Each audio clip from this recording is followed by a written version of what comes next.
And we're back from the German mineral show from Loxton, and there's a few people that I'd like to thank for sponsoring, well not really sponsoring, but giving me some of their fossils. There's a few people that I can't mention because like they don't have their card or anything on me, but there is a few people here, and we have Janice and Chris. Thank you guys so much for your fossil contributions. Again, people, if you want to send any fossils for me to do a review on, you can send it to Generation Productions.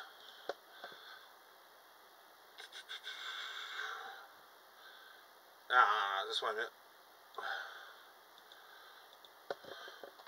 People, sorry about this, just give me a little second.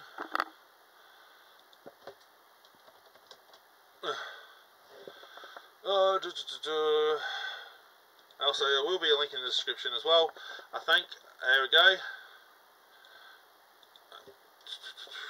Here we go. Send your contributions to Generation Productions, PO Box 92, Berry, South Australia, 5343.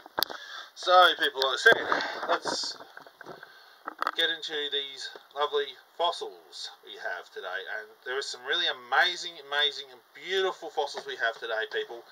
I'm telling you, no joke, it's really awesome.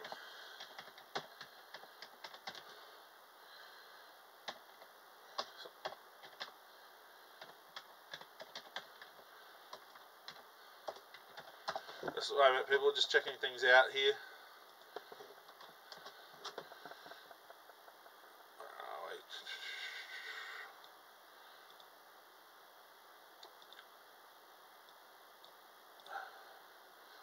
So again, I'm thinking I'm going to be playing the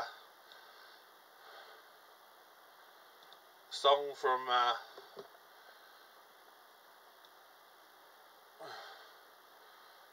this thing in a second, so let's get that up. Sorry about people, sorry for that. Sorry, I'm a little bit unprepared because I'm so excited about what we have here today. So here we go. So this is again from Niall Stenson. Go check out his channel. He does really great music themes and various songs on his electrical guitar, and the one he's doing today is Power Rangers Dino Thunder. So yeah, here we go. Well, I'll get the fossils organised, people, so sit back and relax and listen to this great music.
Okay, people, so the first one I want to start with is the Piece de Grande Resistance. This one is absolutely awesome. This is actually, I believe, a joint, like a elbow joint, I believe, or part of the or part of a hand section for a marine reptile. This marine reptile, some people say it looks a bit like this, a mosasaur. That is actually incorrect, by the way. What happened was that the person stuck the head on the wrong end of the dinosaur. Which I think I've already covered this once before when I brought this one up. And that is the Elasmosaurus that I've got right here, part of the Elasmosaur. And this one's a very, very special piece, this is. And I'm going to show you people. Here we go. Sorry about this. Well, there we go. This giant, absolutely massive, I think, like I said, it's supposed to be like a hand piece. If you zoom in, you can see sort of like that. It's sort of like this sort of section here. So it's like like a joint that would basically help with the paddling, I believe. Like this little joint bone that would be like our wrist. I reckon this would be like the wrist piece here for the Elasmosaurus. I think this is what this section is, if I'm correct. You know, if I'm not correct, people, you know, hit me up in the comments section. But if I am correct, then I believe that's what this is. It's like this sort of wrist bone type piece that helps with the larger piece. Now, why is it fractured, you may ask? Well, there's something really, really special about this fossil, which is what you would expect from most fossils. Now, a little bit of detail about this fossil. It's supposed to be from the Cretaceous period, so, you know, around in the time when T-Rex and Triceratops was around, and also the Cretaceous period was considered to be the last, you know, era of the dinosaurs. Where this lovely piece was found was said to be in the Flinders River near Julia Creek, Shire of McKinley, I think it's pronounced, in Queensland. So this one is from Australia, which is absolutely awesome. That's where I'm from. So let's have a lovely look at this piece. Oh, I'm almost tempted to go get some gloves for this, people, because this is such a treat. Yeah, I don't know, because I really don't want to handle it with these hands. So sorry, people. Just check out for a minute. Ugh.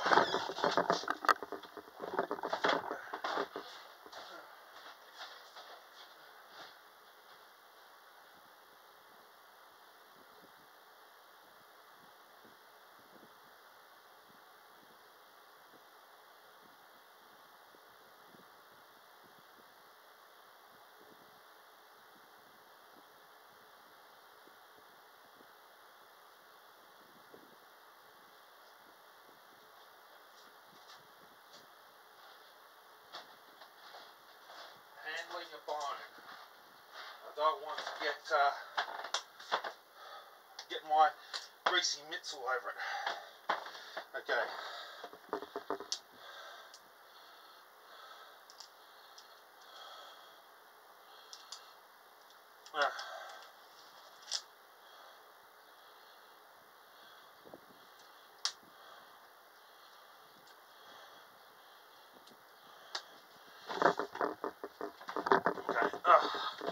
Sorry, people. Now we're back. I'm sorry about that. All this thing I should have prepared beforehand. Sorry about slight delay.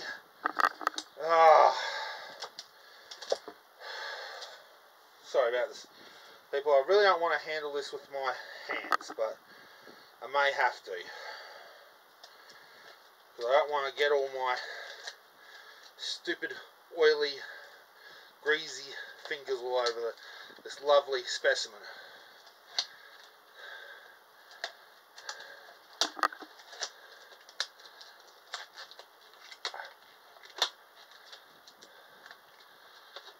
Okay, I might have to do it with one glove because one just broke. So here we go. Now, sorry about that, people. So here we go. Had to go find some rubber gloves for such an occasion. So here we go. Check this out, people. Absolutely amazing fossil right here. As you can see, it was clearly broken when you know, when miners were digging it out. So that's beautiful. But there is a special part to this lovely, beautiful, beautiful fossil. A very significant piece. I'm just trying to figure out which way this thing sat. There we go. And that is this. This is what a lot of people think of a fossil piece. There we go. I have to use this people so that I can hold it with my other hand. There we go. And there we go. Lovely quartz crystal. I don't know if it will shine for us, but get a little bit of shine in there. Got a bit of lighting. But there we go. Lovely quartz crystal mineralized inside the bone. So yes, this actually answers one of my other questions too. Can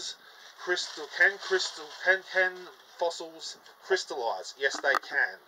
So there we go, people. Lots of, I think it's smoky quartz that's actually in there at present, if I remember correctly. So that is absolutely beautiful. A beautiful smoky quartz, I believe that is. But that is just amazing. That's absolutely amazing, people. If I may quote one of my rivalry friends, that's completely and absolutely amazonables. And then we have this other top half of the bone, and there we go. Wowza, wowza! I think you can even more see. Now this is just me speculating. It just might be just the type of soil, but to me it looks like there's almost like if you can see on the top there, and even inside there, maybe there's a little bit of iron, or yeah, there's a little bit of could be even dinosaur blood right in there. Some of the blood from the reptile, perhaps. Some of the blood from the reptile that's actually crystallized. So I don't know if blood can crystallize, people, but if someone can let me know if blood can actually crystallize, that would be interesting to know, because that's what it looks like to me. Some of the blood looks like some of the blood is coagulated and crystallized. So I'm just hoping that is the case. That little brown stain, but yeah, that's what it looks like to me, people. So that is the most beautiful piece. Again, let's have a look at this again, people. That is absolutely amazonables to have this piece. This thing should be in a museum, basically. This is so beautiful. Again, like I said before, this is that is the Elasmosaurus, and again, it is said to be a relation to the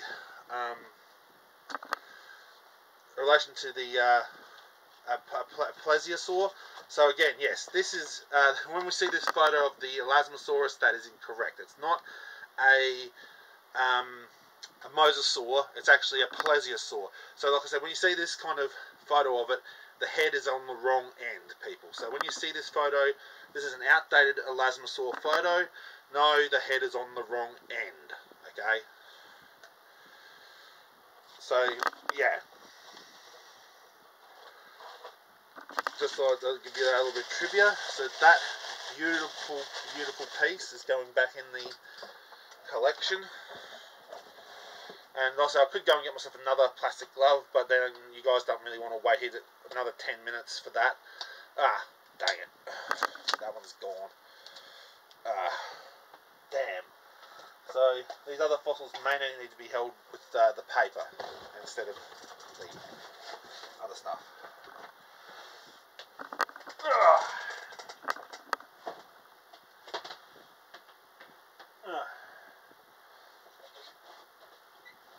So hopefully, like I said, that's an Elasmosaur fossil, so that's beautiful.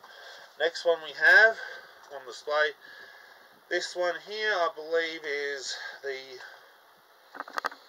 Well, sorry people, this is also somewhat of an unboxing too while we're on the subject. Here we go. These are two lovely pieces.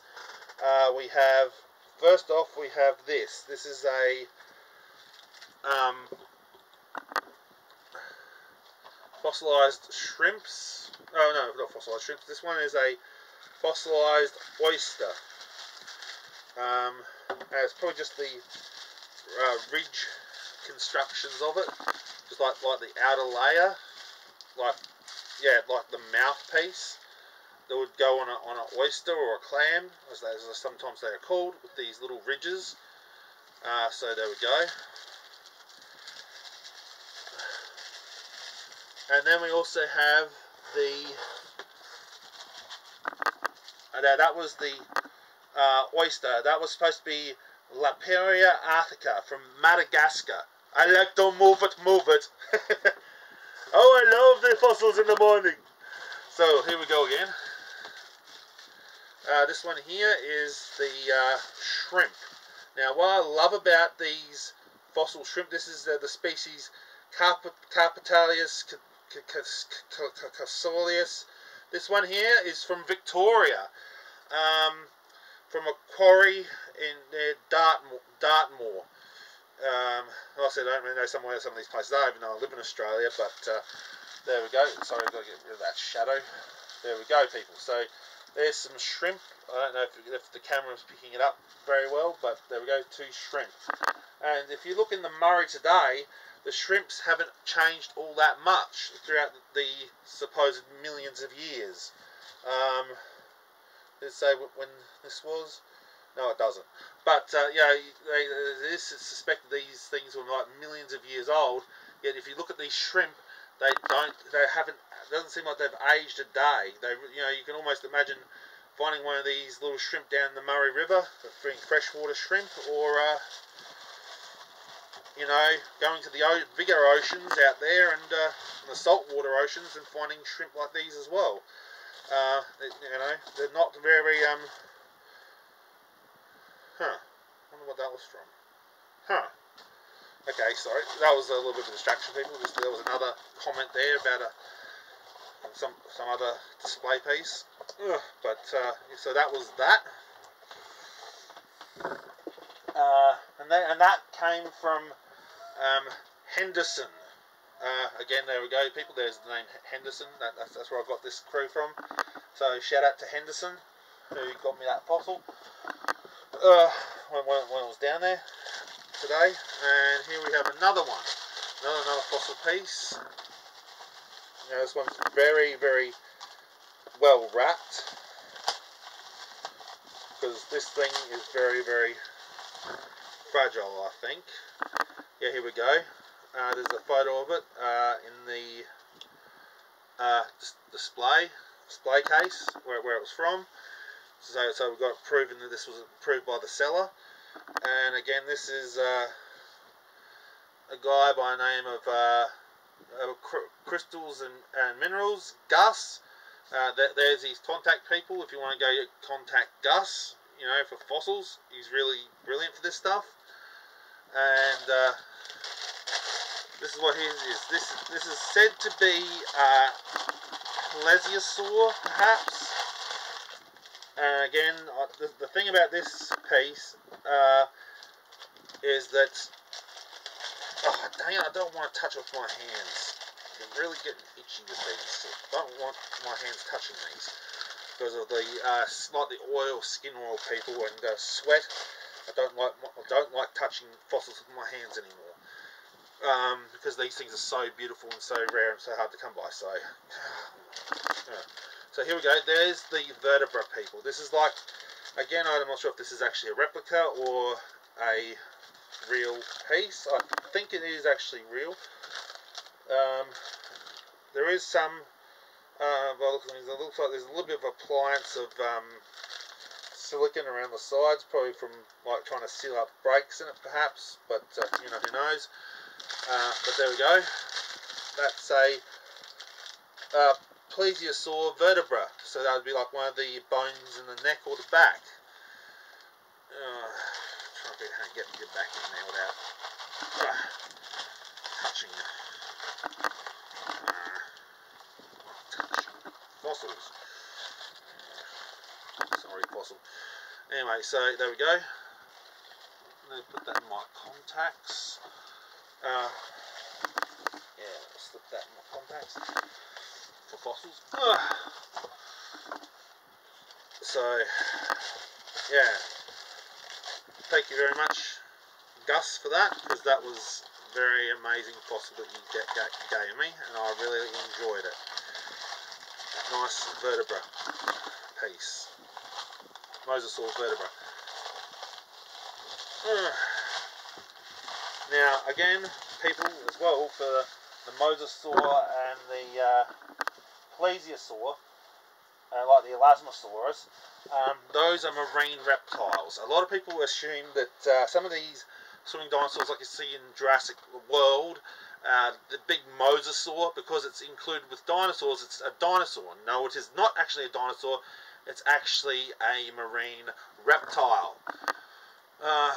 Just want to check to see what we've got here, people. Yeah, okay, we're starting to run out here, so I may have to do a part 2. So I might just do that. Alright, people, we'll see you in a bit.